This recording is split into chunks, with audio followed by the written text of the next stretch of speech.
kita akan mengutip beberapa bagian firman Tuhan. Tema kita adalah belajar dari sang guru.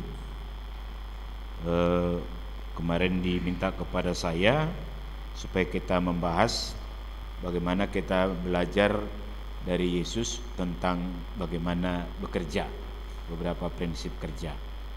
Baik, mari buka Yohanes 5 ayat 17. Yohanes 5 ayat 17.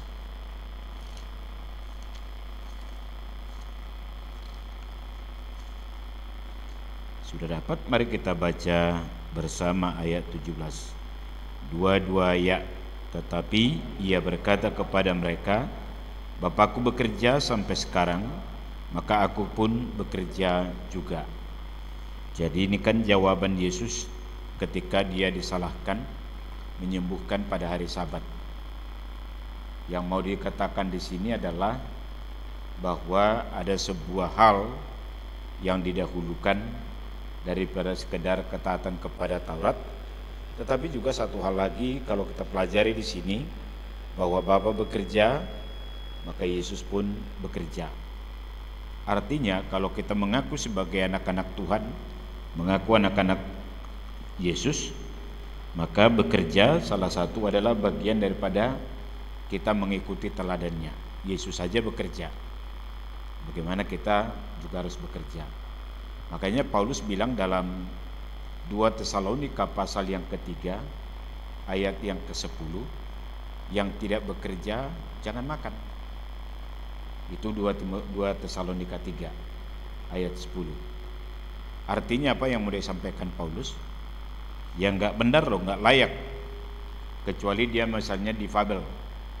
Kalau difabel dia gak bisa buat apa-apa, ya wajar. Tapi orang yang sudah waktunya memang bekerja, tapi dia tidak mau kerja, orang seperti ini dikatakan jangan makan. Itu ya, jadi kita tidak boleh menjadi tanggungan orang lain.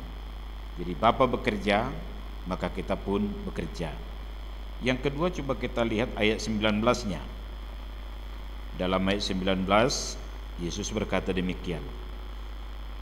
Maka Yesus menjawab mereka katanya, Aku berkata kepadamu, sesungguhnya anak tidak dapat mengerjakan sesuatu dari dirinya sendiri, jikalau tidak ia melihat Bapa mengerjakannya.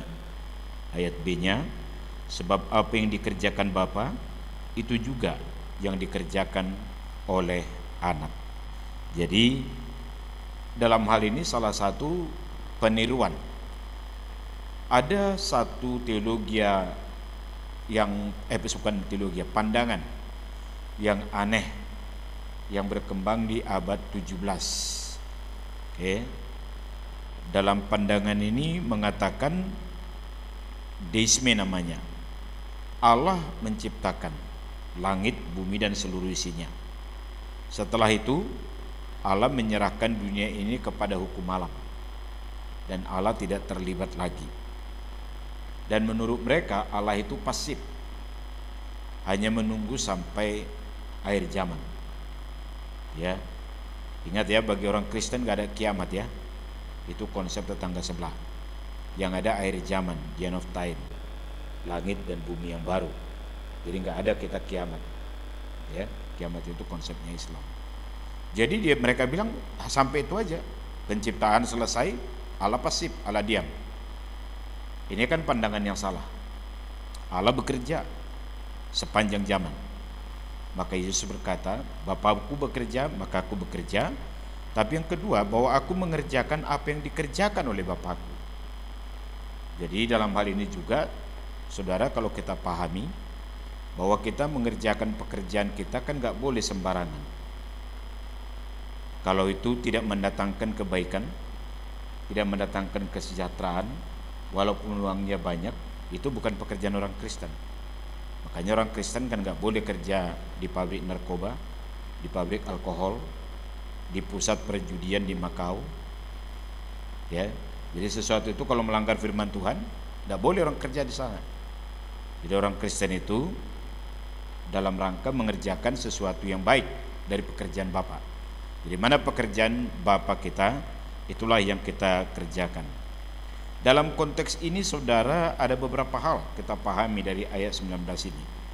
Pertama, kita sadari Allah kita kan kreator, pencipta, dan kita kultivator atau memelihara dan merawat.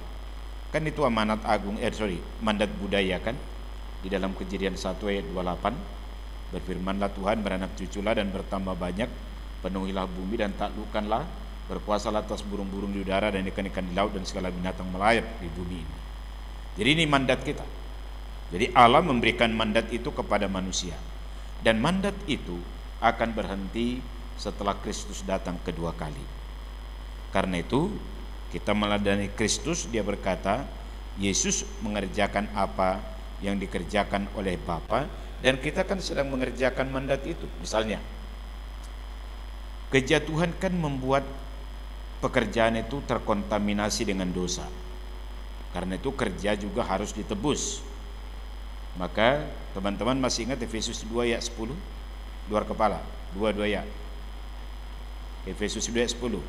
Karena kita ini buatan Allah, diciptakan dalam Kristus Yesus untuk melakukan pekerjaan baik yang dipersiapkan Allah sebelumnya. Ia mau supaya kita hidup di dalamnya. Jadi bekerja itu perintah. Bekerja itu belajar dari Yesus bahwa dia mengerjakan apa yang dikerjakan Bapa. Yaitulah mandat kultural yang diberikan kepada kita. Yang kedua dalam konsep ini teman-teman, bahwa sadarilah bahwa kita sedang bermitra dengan Allah, karena kita mengerjakan pekerjaan Allah. Kita bermitra. Jadi kalau kita menjadi sahabat kerjanya Allah, teman sekerjanya Allah, itu adalah sebuah penghargaan. Karena itu tolong sadari, dimanapun kita bekerja, pertama itu kita sedang mengerjakan pekerjaan Allah. Yang kedua, bahwa kita sedang mengerjakan mandat perintahnya Allah. Dan yang ketiga, bahwa kita sedang bermitra dengan Allah. Jadi orientasi kita bukan sekedar uang. Uang itu, gaji itu adalah akibat. Kompensasi dan promosi itu akibat, bukan tujuan. Tetapi kita bekerja karena Allah bekerja. Yesus berkata, aku bekerja karena Bapa bekerja, dan apa yang kukerjakan, kata Yesus, adalah yang dikerjakan oleh Allah. Dalam kita bermitra dengan Allah, itulah yang disebut dengan, kalau secara teologi teman-teman pernah dengar, ini namanya creatio continua. Creatio continua itu artinya penciptaan yang berkesinambungan. Penciptaan yang berkesinambungan ini kita adalah eksplorasi, bukan eksploitasi. Maka di bumi ini kita menghadirkan kerajaan Allah dengan pekerjaan kita. Di bumi ini kita bekerja untuk mendatangkan kebaikan bagi umat Allah melalui profesi kita. Itu yang bagian yang kedua. Yang berikutnya saudara, mari buka Yohanes 5 ayat 36. Yohanes 5 ayat 36. Mari kita baca bersama dua-dua ya. Tetapi aku mempunyai suatu kesaksian yang lebih penting daripada kesaksian Yohanes, yaitu segala pekerjaan yang diserahkan Bapa kepadaku, supaya aku melaksanakannya. Pekerjaan itu juga yang kukerjakan sekarang, dan itulah yang memberi kesaksian tentang aku, bahwa Bapa yang mengutus aku. Jadi Yesus mengerjakan apa yang diserahkan. Jadi kalau tadi mengerjakan pekerjaannya Bapa, yang kedua mengerjakan apa yang diserahkan. Teman-teman, ini dalam dunia profesi dikenal dengan dua kata tapi bisa satu maknanya. Itu yang disebut dengan vocation and calling. Ya, vocation and calling. Jadi panggilan. Kalau Martin Luther menyebut itu sebagai Beruf, bahasa Jermannya. Gitu. Jadi kalau di sana dikatakan tadi bahwa yang diserahkan, maka pertanyaannya teman-teman, yakin gak bahwa pekerjaanmu sekarang itu adalah pekerjaannya Allah? Yakin gak bahwa pekerjaan kita itu yang diserahkan oleh Allah? Jangan-jangan kita mengerjakan apa yang kita mau, padahal belum tentu sebenarnya itu yang Tuhan inginkan kita kerjakan. Bisa enggak? Sebatas yang penting kita makan. Bisa enggak? Sebatas yang penting kita dapat duit. Maka disinilah yang disebut dengan vocation ataupun calling. Menurut Frederick Buechel, dia berkata demikian. Panggilan dalam konteks ini, vocation or calling, adalah tempat kemana Allah memanggil Anda, di mana kesukaan Anda yang mendalam dan kelaparan dunia yang mendalam bertemu. Artinya gini, kerjaan kita itu adalah kerjaan yang tepat karena Tuhan memanggil kita untuk melakukannya, di mana kesukaan kita karena talenta, karena karunia, karena ilmu kita, kemampuan kita, kompetensi kita berpadu dengan kebutuhan dunia, sehingga kita hadir di situ berdampak besar. Jadi bukan sekadar kita mau mendapatkan uang yang banyak. Ini kata Frederick Buechel. Maka dia berkata demikian, vokasi itu atau vocation itu atau calling itu berarti kita memilih pekerjaan yang semaksimal mungkin. Bukan sebatas kita suka, bukan sebatas ringan, tapi yang semaksimal mungkin dan kesempatan terbaik untuk mengarahkan talenta kreatif kita ke arah tujuan untuk memajukan Shalom Allah demi kebaikan bersama di bumi ini. Itulah kerjaan kita. Jadi kita memilih kerja itu bukan karena nggak dapat yang lain, tapi yang benar itu adalah yang Tuhan perintahkan. Maka teman-teman coba cek, memang kerjamu yang sekarang ini memang Tuhan perintahkan nggak kau kerjakan itu. Makanya nggak ada kata pelarian, nggak ada kata yang penting dapat makan. Di awal itu boleh, tapi nggak boleh itu berlama-lama.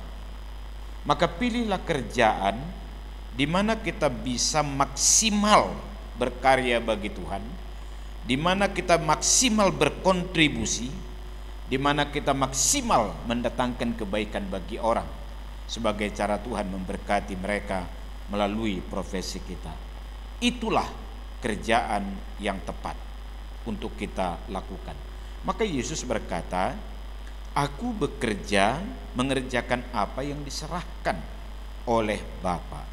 Pertanyaan kita hari ini, udah yakin gak bahwa pekerjaanmu sekarang ini adalah pekerjaan yang diserahkan atau diperintahkan oleh Allah untuk Anda kerjakan? Tolong didoain itu serius ya.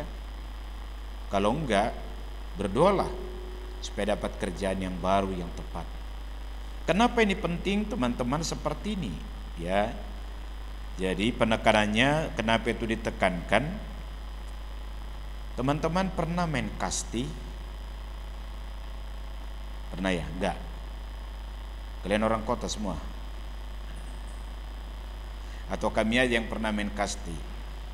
Kalau kita main bola kasti, pemukulnya itu kan kalau dia di ujung ini kena, misalnya ini pinjam ini ya. Kalau ini sticknya, pukul-pukulannya itu, kalau dia di ujung ini melenceng enggak? Kalau di ini melenceng enggak? Kalau di sini melenceng juga. Kalau di sini pun dia bisa kena, tapi pukulannya enggak jauh. Tapi pukulan yang tepat adalah kalau dia di sini, maka bolanya jauh kan? Jelas ya?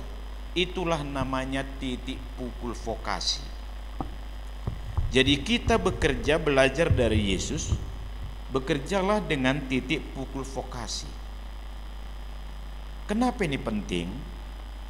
Kalau menurut Mazmur 90 kan hidup kita hanya sekali, singkat, kan 70-80. Setelah itu kita mati. Masa hidup kita yang singkat dan sekali ini tidak maksimal bagi Tuhan? Coba, sayang nggak? Rugi kan? Di situ Yesus berkata, aku mengerjakan apa yang diserahkan Bapa kepadaku. Jadi tanya kepada Tuhan, apa titik pukul vokasi kita? Supaya hidup yang sekali ini nggak bisa diulang, dan hidup yang singkat ini dampak kita besar. Makanya kalau sekali pukul dia dengan bola pukulan kasti itu jauh sekali, maka kita bisa menang. Makanya bukan soal kita dapat kerja atau tidak, tapi belajar dari Yesus mengerjakan pekerjaan yang diserahkan oleh Bapa. Itulah namanya vocation and calling, tapi penekanannya adalah titik pukul vokasi. Baik, maka teman-teman coba cek, memang kerja yang sedang kau kerjakan sekarang ini sudah titik pukul vokasi enggak? Daripada kita semua buat ini, semua kerjakan ini, tapi enggak berdampak. Dampaknya cuma satu, uang kita banyak, tapi kehadiran kita tidak menjadi berkat. Kehadiran kita tidak mendatangkan kebaikan. Kedatangan dan kerja kita tidak menghadirkan salum Allah dan tidak menghadirkan kerajaannya. Sayang kan hidup kita ini, padahal sekalinya kita hidup, itu pun singkat. Tolong cek ya, tolong doain. Memang yang kita kerjakan ini belajar dari Yesus sang guru kita. Sang guru kita mengerjakan apa yang diserahkan oleh Bapa. Karena itu tolong cek bersama-sama. Oke, saya akan batasi karena kita nanti akan diskusi. Yang berikutnya mari buka Yohanes pasal 9 ayat yang keempat. Oke, mari kita baca bersama Yohanes 9 ayat 4. Kita harus mengerjakan pekerjaan Dia yang mengutus aku selama masih siang. Akan datang malam di mana tidak ada seorang pun yang dapat bekerja. Yesus mengatakan di sini, kita belajar dari sang guru kita itu apa? Soal kesempatan. Ini memang bicara dua, satu kronos. Kronos itu waktu yang berjalan terus seperti garis lurus. Itu namanya kronos. Itu namanya akar kata kronologi. Ya. Jadi misalnya bulan Januari, Februari, Maret sampai Desember itu kronos. Tapi di dalam kronos ini ada kairos. Itulah orang suka bilang kesempatan gak pernah dua kali, chance never twice. Itu kairos. Tapi Yesus berkata di sini bicara kairos. Selama masih siang, mari bekerja. Di mana akan datang malam, di mana tak seorang pun bisa bekerja. Karena itu teman-teman, di dalam hal ini tolong belajar menggunakan kesempatan yang ada. Maka kemalasan ditolak oleh Alkitab, meskipun workaholic pun ditentang. Jadi kita nggak boleh workaholic, tapi juga nggak boleh malas. Ya, kita banyak orang bilang gini, nggak tahu teman-teman pernah dengar nggak? Ayo ke kafe yuk, ngapain? Killing time. Kan gitu ya. Killing time artinya membunuh waktu, nggak ada mau dikerjakan. Coba, sayang kali nggak hidup kita kalau kita ngomong killing time. Masa anak-anak Tuhan pakai killing time? Ada banyak kerja kita kan. Meskipun nggak boleh workaholic. Chance never twice, pergunakan itu. Atau sikit-sikit sampai kita untuk ke persekutuan pun nggak ada waktu, KTB PA pun nggak ada waktu. Kenapa? Me time. Ya kan? Alumni atau para pekerja kan banyak dua ini, killing time, me time. Gitu. Apa me time-mu? Aku mau tidur aja lah dulu hari ini di rumah. Apa me time-mu? Aku berenang dan setelah itu wisata kuliner. Apa me time-mu? Aku nonton setelah itu pedicure dan manicure. Sayang kali hidup kita. Tolong bro, ya. Kita sampai terbuang banyak. Yesus berkata, bekerjalah selama hari masih siang. Chance never twice. Maka ada satu prinsip berkata seperti ini. Orang bodoh melewatkan kesempatan. Orang sedang-sedang menggunakan kesempatan. Dan orang pintar menciptakan kesempatan. Dan saya pikir anak Tuhan bagian yang ketiga. Makanya kalau ada orang berkata, gak sempat aku, sibuk kali aku. Kan banyak orang bilang gitu ya. Saya mau tanya kepada teman-teman, kalau ada orang tidak sibuk, itu artinya apa? Dia gak dibutuhkan orang kan? Betul ya? Dia gak berdampak bagi orang. Tapi kalau kita sebagai orang yang telah dibina dan punya kapasitas banyak, kita pasti sibuk. Organisasi marga butuh kita, organisasi gereja butuh kita, lorong di mana kita tinggal pun butuh kita, pelayanan butuh kita, kerja butuh kita. Jadi kalau ada orang berkata aku tidak bisa ada waktuku, aku sangat sibuk, memang semua kita sibuk. Justru kalau ada alumni yang tidak sibuk, itu dipertanyakan itu. Berarti kau nggak berkualitas, nggak digunakan orang. Tapi level kita kan level orang yang sibuk, dan memang sibuk karena memang kita dibutuhkan orang. Coba, kalian kan dibutuhkan orang jadi guru sekolah minggu karena kalian baik. Dibutuhkan orang kalian jadi majelis di gereja. Dibutuhkan orang kalian di kantor karena kalian punya kemampuan. Kalian rajin, kerja keras, bertanggung jawab. Maka bosmu membutuhkanmu. Dibutuhkan keluarga karena kita bisa mengerjakan banyak hal.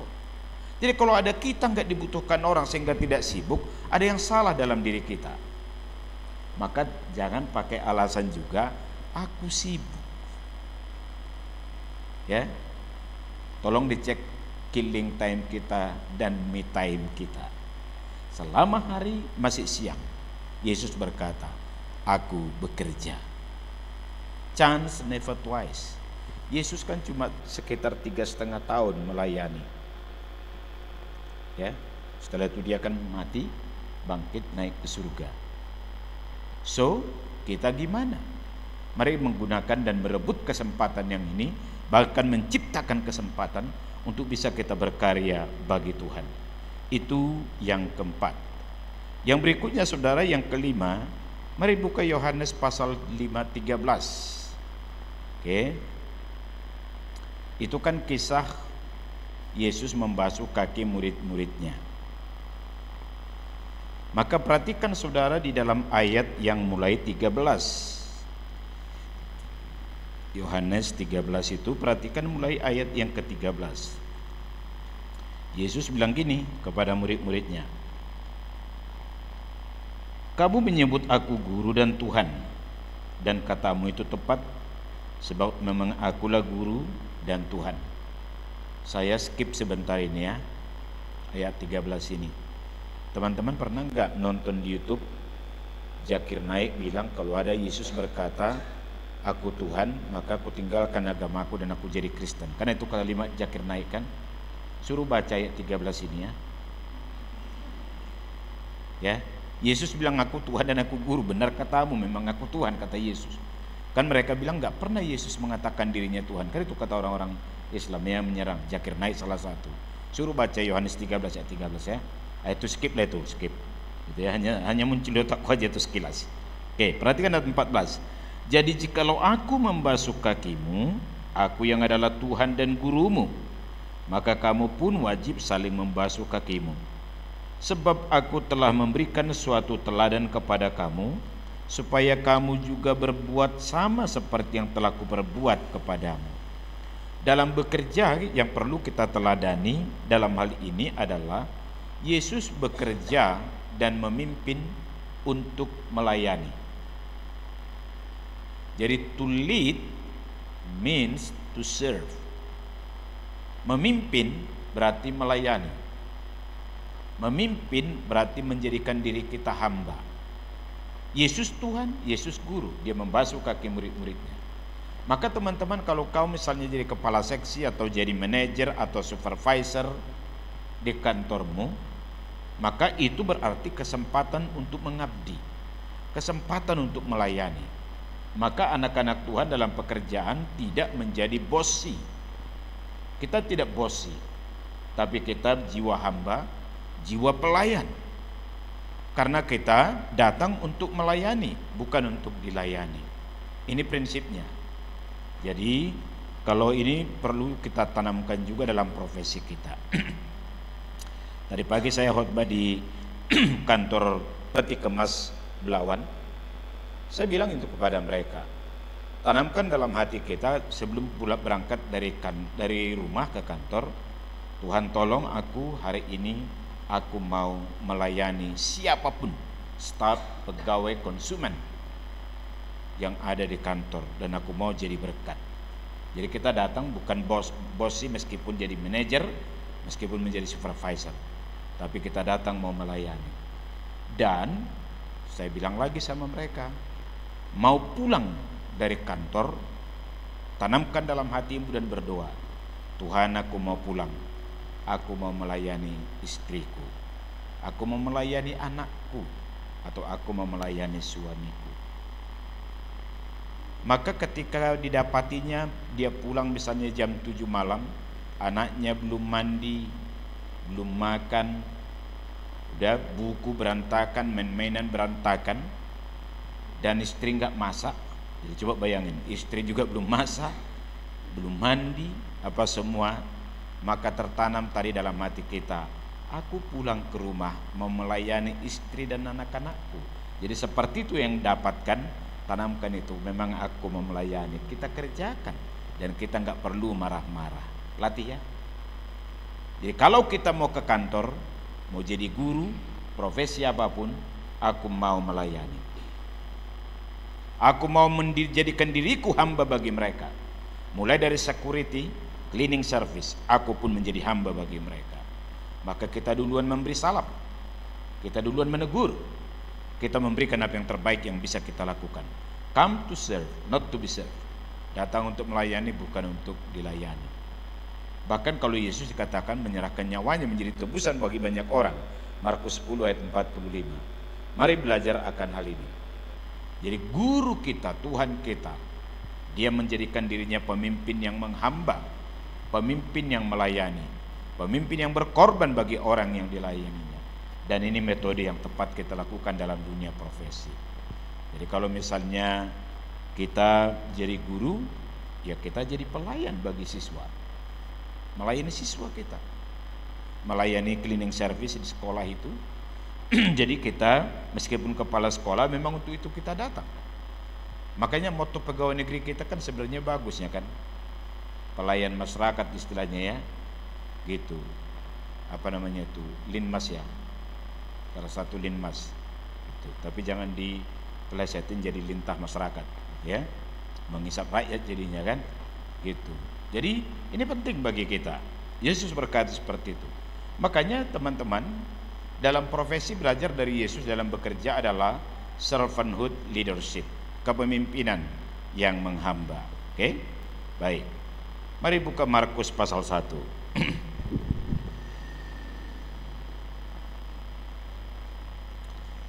Markus pasal 1. Teman-teman perhatikan, setelah Yesus berdoa pagi-pagi ayat 35, Simon dan kawan-kawan menyusul dia dan berkata, semua orang mencari engkau. Mari kita lihat ayat 38-39. Jawabnya, marilah kita pergi ke tempat lain, ke kota-kota yang berdekatan, supaya di sana juga aku memberitakan Injil, karena untuk itu aku telah datang. Lalu pergilah ia ke seluruh Galilea dan memberitakan Injil dalam rumah-rumah ibadat mereka dan mengusir setan-setan. Kalau kita perhatikan di sini, waktu kisah sebelumnya itu kan satu kampung datang dan dilayani Yesus, larut malam tidur, dan penting gak menyembuhkan? Penting. Penting gak melakukan tindakan-tindakan lain? Penting. Tapi perhatikan ayat 38 ini. Mari kita pergi. Tapi banyak orang cari kau Tuhan, biarin.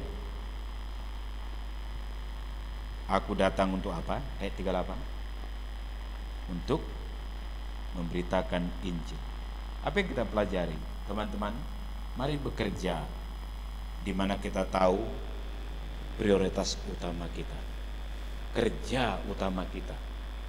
Gak semua hal harus kita kerjakan, gak semua yang baik harus kita kerjakan, tapi ada skala prioritas. Ya, ada skala prioritas kita. Kalau semua kita kerjakan, habislah kita. Karena apa? Ada hal-hal yang bisa dikerjakan orang, tapi ada hal yang tak bisa dikerjakan orang, dan hanya kita yang bisa mengerjakannya. Pilihlah itu. Itu salah satu prioritas. Ya, kan hal kerja A, B, C, D ini mungkin semua orang atau banyak orang bisa mengerjakan ini. Tanpa kita pun ini bisa dikerjakan. Tapi kalau tanpa kita ada kerjaan ini nggak bisa dikerjakan. Mari kerjakan yang ini. Satu. Yang kedua, banyak hal yang bisa kita kerjakan, A, B, C, D. Baik, baik, berguna, berguna. Tapi pilihlah mana menjadi panggilan utamamu, mana menjadi prioritasmu. Di situ. Ya. Ini penting, Saudara. Supaya kita itu bekerja dengan sebuah prioritas.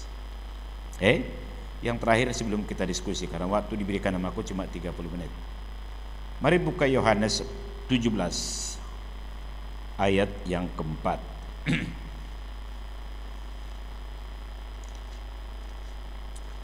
Yohanes 17 ayat 4. Dua-dua, ya, aku telah mempermuliakan engkau di bumi dengan jalan menyelesaikan pekerjaan yang kau berikan kepadaku untuk melakukannya.